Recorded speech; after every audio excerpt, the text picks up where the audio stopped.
Malaikat itu di apa? Malaikat itu kan yo duwe pikiran. Terus iblis yo duwe pikiran. Sing padha-padha pikiran niku ya rada bener iblis. Pikirane lho ya. Tapi nurute bener malaikat. Jadi umpama agama kanut pikiran ya bener iblis. Mergo cara berpikir iblis iku Adam ku sangka lemah, aku sangka api. Berarti keren aku. Nah cara pikirane malaikat wis ora mikir mbok mulya ndi dikongkon ya manut. Jadi agama ini sanad. Agama ini seorang lagi napa? Sanad.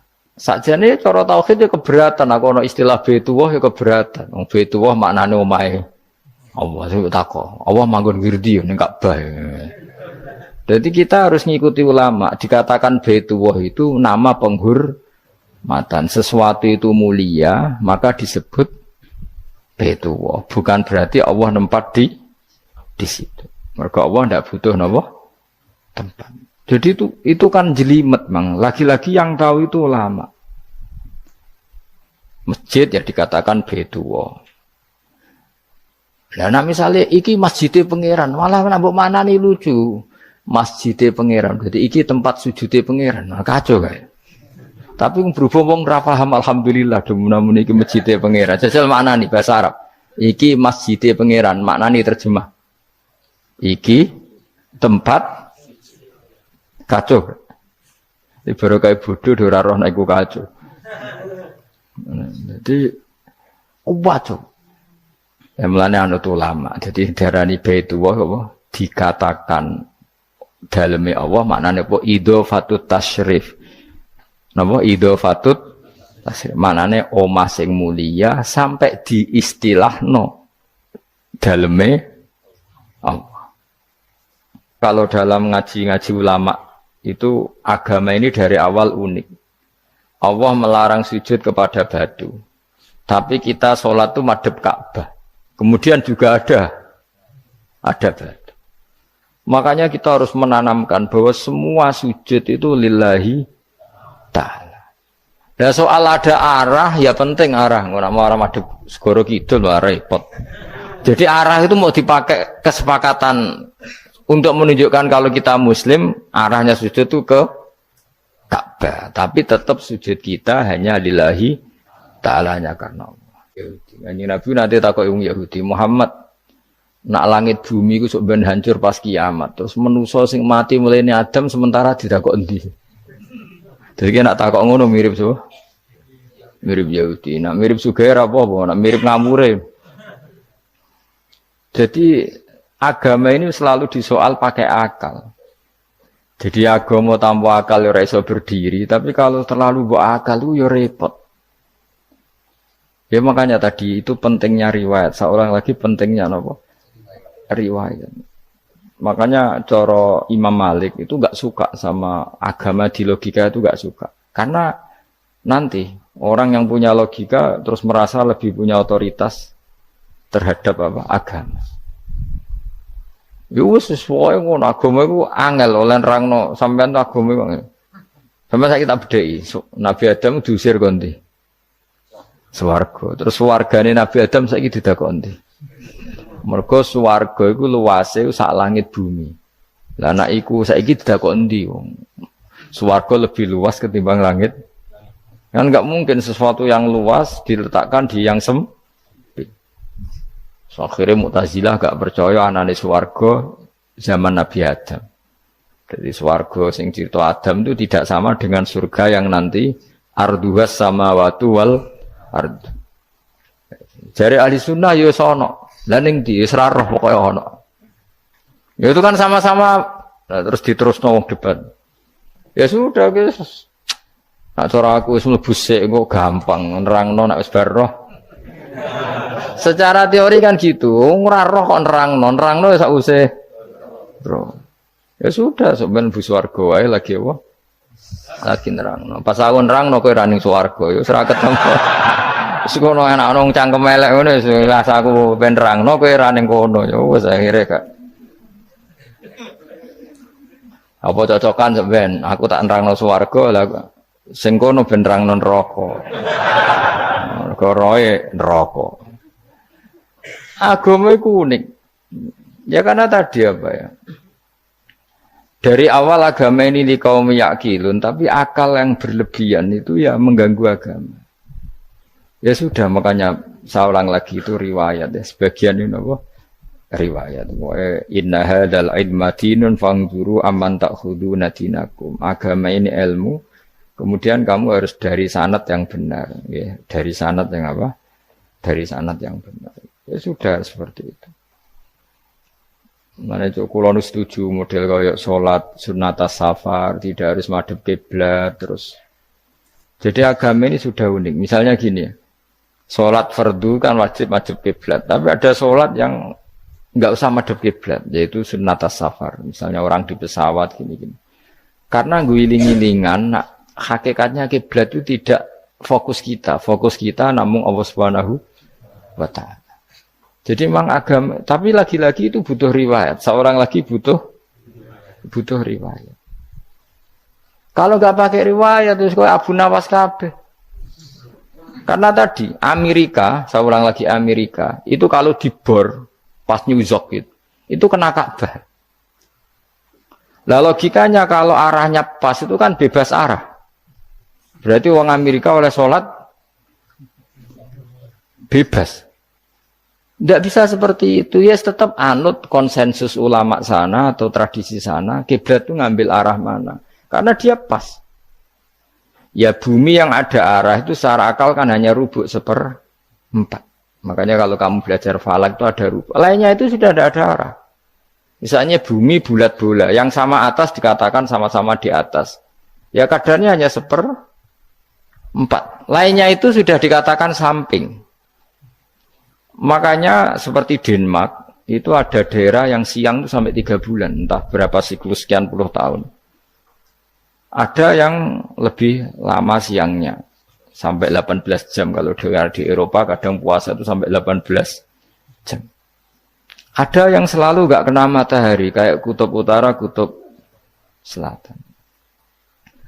Nah makanya kalau misalnya sholat itu ngikuti apa? Kalau ngikuti matahari, orang kutub sholatnya hanya maghrib, isya, subuh. Gak wajib poso, orang tahu ono rino misalnya. Ya tidak bisa seperti itu. Jadi kalau nuruti logika kan terus berdebat terus. Tapi kalau nuruti rasa sebagai hamba, orang kutub butuh sujud sama Allah, orang kutub butuh loyal sama Allah dengan memperlakukan puasa.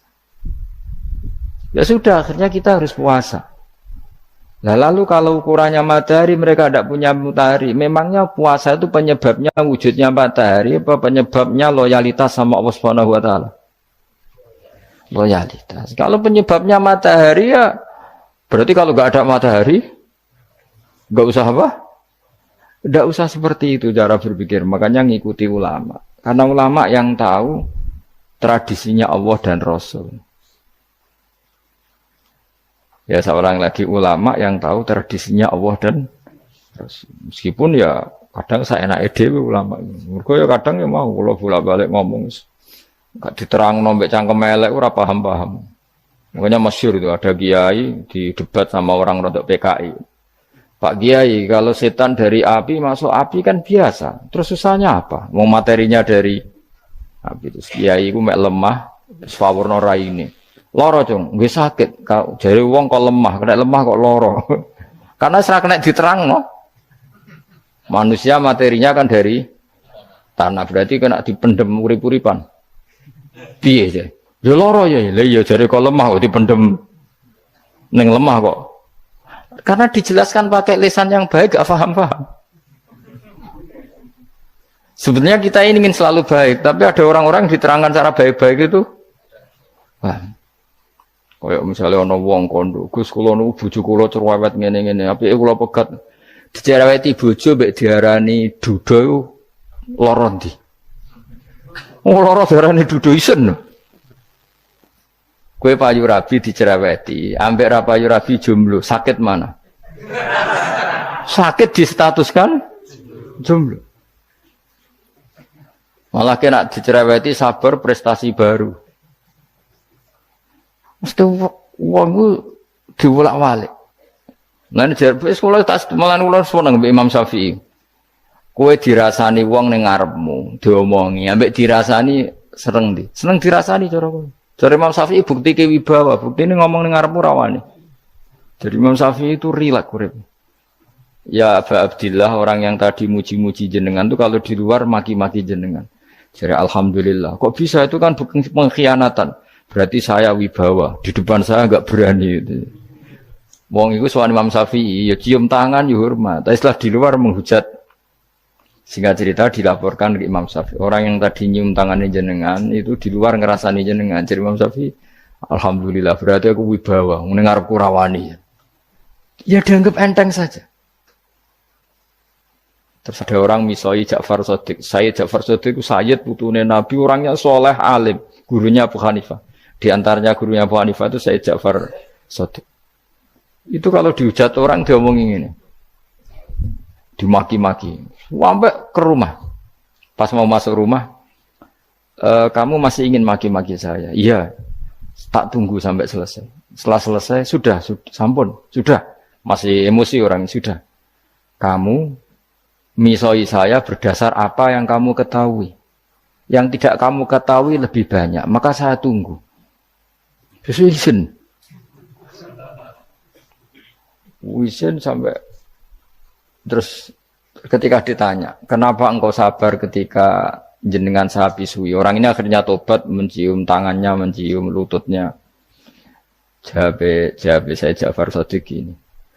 Aturahu tu'sokurhan, aturahu yu'sokurhan. Kowe ora ngrafaham kalimat itu, tapi tak terangkan ben dadi wali. Kowe roh pangeran. Ya tahu. Sing durakani pangeran tuh banyak enggak? Yang maksiati pangeran tuh banyak enggak? Banyak. Lah yo pangeran sing di langit bumi wae dimaksiati, apa meneh terima aku. Akhirnya terus jadi orang-orang soleh itu cara berpikir itu di luar kapasitas kamu. Apa ya? Mereka itu hanya Allah, taunya itu hanya Allah. Aku kan enggak egois, harga diri. Mana ada agama berdasar harga diri itu kalau dalam bahasa Arab disebut hamiyat al-jahiliyah itu gengsi nopo jahili. Makanya ketika saya berkali-kali cerita itu, ada seorang ulama dipanggil tetangganya, nom. Setelah sampai situ, sudah kembali saya tidak butuh kamu. Setelah sampai rumah dipanggil lagi, sudah kembali lagi sampai 3 kali. Ulamanya tetap ceria, tetap nyaman. Ketika ditanya, kenapa engkau tetap nyaman? Wahai pemuda, kamu itu tetangga saya. Kata Allah dan Rasul, nak kue iman be Allah Rasul, kon ngapi itu tangga, kon ngundang aku ya teko. Ya seneng nuruti perintahnya. Ketika kamu nyuruh saya kembali, ya saya kembali. Memang itu keinginan kamu. Kue tanggaku, aku kon nurut be tangga. Aku ora urusane be kue. Aku mau nyaman be perintahnya. Oh, nangis pemuda tadi itu tobat. Kalau kamu kan warga diri, orang kok dipimpong. Nes gak bakat wali blas ya. Jadi orang dulu itu nyaman. Karena yes pikirannya namung Allah Subhanahu wa ta'ala. Umar bin Abdul Aziz itu termasuk khalifah paling soleh setelah periode sahabat.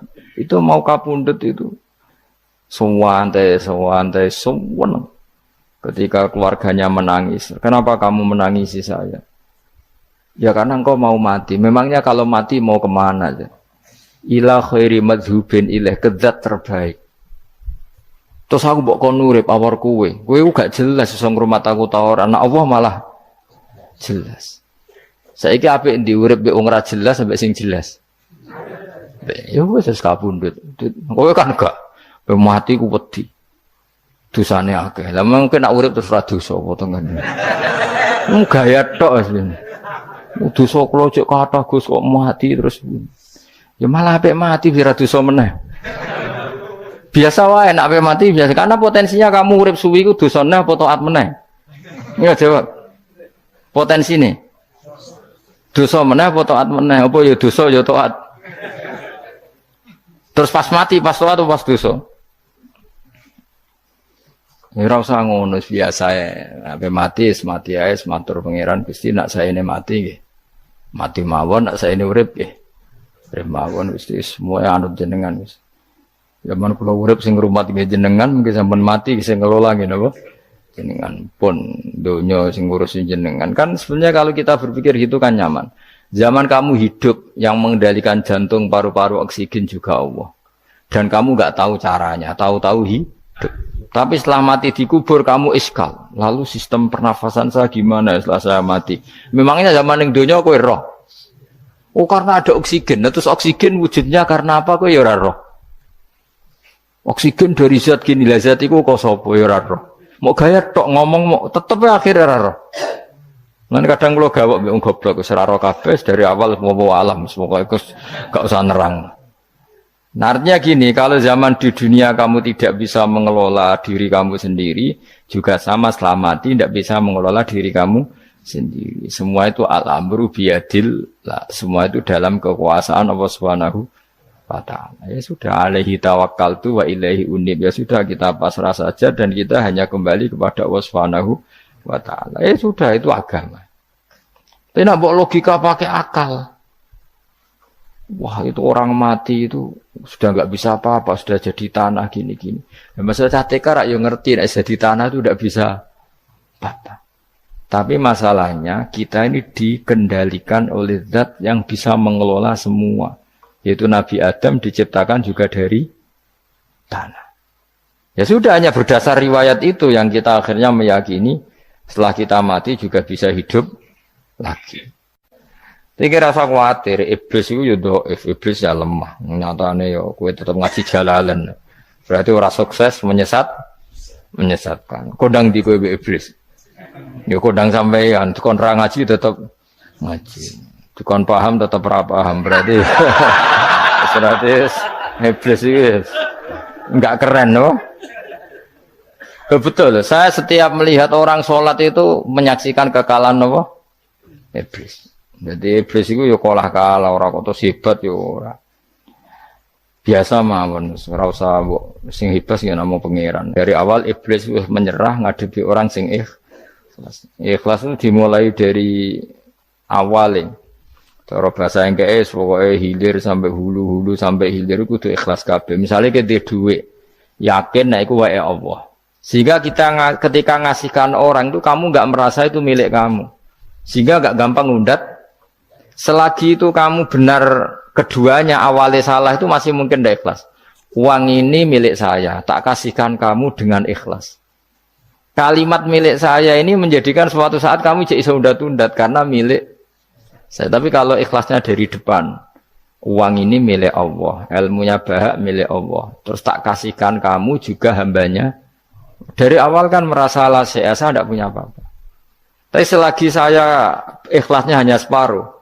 Ilmu saya tak kasihkan kamu karena Allah, berarti masih potensi enggak ikhlas ya. Jadi kalau ngelatih ikhlas itu harus dua-duanya. Kamu punya uang milik Allah, punya ilmu milik Allah, punya jabatan milik Allah, kemudian kamu kasihkan sesuai perintah Allah, itu lebih mudah ikhlas karena la haula wala quwata illa billah. Selagi masih separuh saja salah, itu potensi berikutnya juga ikut salah. Misalnya aku ngurmat yatim kok ikhlas, duitku tak kena. Kata duitku itu menjadikan suatu saat. Dulu tak rumat loh, saiki jebule lali aku. Tapi kalau alhamdulillah saya pernah digerakkan Allah ngurmat yatim dengan milik Allah juga. Sehingga kita sekedar pernah melakukan ketaatan ini senang. Enggak penting berikutnya anak yatim ini nanti peduli kita apa enggak, enggak penting. Yaitu ikhlas ya. Ikhlas itu sesuatu yang semuanya lillahi ta'ala. Ya, inna sholati wa nusuki wa mahyaya wa mamati lillahi rabbil alamin. Itu masyhur itu khilafnya ulama. Apakah malaikat itu termasuk umatnya Kanjeng Nabi Muhammad sallallahu alaihi wasallam? Ada ulama yang mengatakan cara pandang Nabi diutus itu untuk mensolehkan yang tidak soleh atau mensolehkan yang potensi tidak soleh. Kan orang itu ada dua. Ada yang memang tidak soleh disolehkan. Ada yang potensi tidak soleh. Sebetulnya sudah soleh, tapi potensi juga tidak soleh. Terus disolehkan. Nah malaikat ini kan tidak berpotensi maksiat. Sehingga agak butuh Nabi. Seorang lagi, malaikat itu kan nggak mungkin nggak soleh, selalu soleh. Berarti nggak butuh nabi. Itu cara pikiran Imam Suyuti. Sehingga dia mengatakan Quran itu memperingatkan semuanya kecuali malaikat. Karena malaikat tanpa diperingatkan sudah soleh. Tapi kata ulama yang lain tidak seperti itu. Malaikat tetap senang sebagai umatnya Rasulullah Shallallahu Alaihi Wasallam karena butuh status tasyrif. Tasyrif itu keren. Nanti takok itu melok kelompok isopo, melok kelompok kanjeng Nabi Muhammad Shallallahu Alaihi Wasallam. Sehingga kalau nanti ditanya Allah, mimman anta misalnya, min ummati habibika Muhammad, itu keren. Kayak termasuk umatnya kekasihmu Nabi Muhammad Shallallahu Alaihi Wasallam. Lalu kamu ngikuti apa? Yo min ahsani kitabik, macam ngikuti kitab terbaikmu ya Allah. Sehingga mereka ikut umatnya Nabi bukan karena disolehkan, tapi karena tasrif, satu kehormatan. Itu yang diikuti ulama. Tradisi kita ahli sunnah ngikuti yang pendapat itu. Ngikuti bahwa malaikat pun suka dikategorikan umatnya kanjeng Nabi Muhammad Sallallahu Alaihi Wasallam karena nambahi tasrif. Nambahi apa? Tasrif. Masyhur itu Imam Suyuti dalam hal ini kita ngikuti ulama mayoritas, bukan ngikuti yang ini. Masyhur kan Jibril ditanya, kan itu ketika Jibril ketemu Nabi Muhammad ditanya, untungnya apa kamu jadi safir? Safir itu kira-kira terjemahan bebasnya panitia saya. Jibril itu kan ya jauh dari langit turun bumi, dari langit itu kan jauh. Terus kamu untungnya apa? Karena Jibril itu tahu betul peristiwa yang pernah dilakukan Allah. Yaitu kayak apa malaikat yang di langit bisa diusir karena kesalahan tertentu. Malaikat yang sok suci kayak siapa itu Harut Marut juga dihinakan seperti itu. Dan Jibril tahu betul Allah itu yaf'alu ma yasha. Jadi yang sekarang malaikat bisa saja jadi pokoknya tahu betul Allah bisa melakukan apa saja. Karena Jibril tahu betul Allah, karena dia ketua malaikat. Kan kita tahu misalnya ada sejarah siapa? Harut Marut, dari malaikat menjadi hina seperti itu. Terus Jibril akhirnya tanya, ya sudah, Jibril punya apa? Terus ditanya Nabi, kamu untungnya apa setelah jadi safir saya, jadi panitia yang ngurusi wahyu. Terus kata malaikat Jibril, saya tidak pernah merasa aman. Apakah saya selalu dalam posisi ini, posisi terhormat, kecuali setelah menjadi safir, menjadi pelayan kamu, ketika aku distatuskan oleh Allah, apa itu? Innahu laqaulu rasulin karim dzi quwwatin inda dzil arsy makin muta'in tamma amin. Terus kata fa amin tu ba'du. Baru setelah itu saya merasa aman, bahwa posisi saya aman karena Quran itu abadi ila yaumil qiyamah ila mala mi'adalah. Pokoknya Quran itu abadi dan di Quran itu saya distatuskan muta'in sama amin. Berarti saya merasa aman, tidak akan dirubah kestatusan saya malaikat semenjak saya jadi safirmu. Intinya Jibril juga mendapat kehormatan karena ngitmai Quran. Paham ya? Makanya kita di sini mengatakan ini pendapat Imam Suyuti, tapi hampir semua ulama berpendapat apa? Malaikat pun ikut mendapat berkahnya kanjeng Nabi Muhammad Shallallahu Alaihi Wasallam. Jenenge napa berkah tasrif, napa berkah napa tasrif. Jadi punya status kehormatan.